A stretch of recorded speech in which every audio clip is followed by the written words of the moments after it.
ഓം ശ്രീനാരായണ പരമഗുരവേ നമഃ.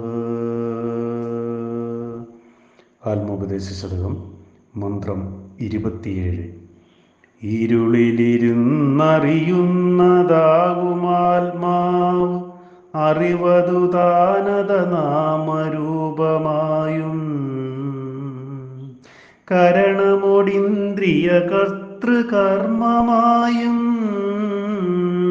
വരുവതു കാൺക മഹേന്ദ്രജാലമെല്ലാം. ഓം ശ്രീനാരായണ പരമഗുരവേ നമഃ.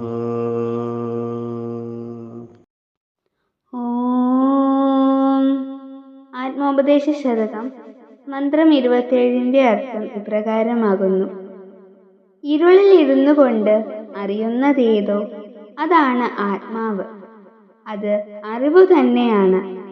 ആ അറിവു തന്നെയാണ് നാമമായും രൂപമായും അന്ധകരണം, ഇന്ദ്രിയങ്ങൾ, കർത്താവ്, കർമ്മം എന്നിവയായും വിരിഞ്ഞു വരുന്നത്.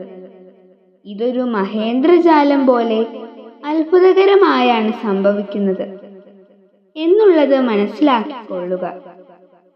ഓം ശ്രീനാരായണ പരമഗുരവേ നമഃ.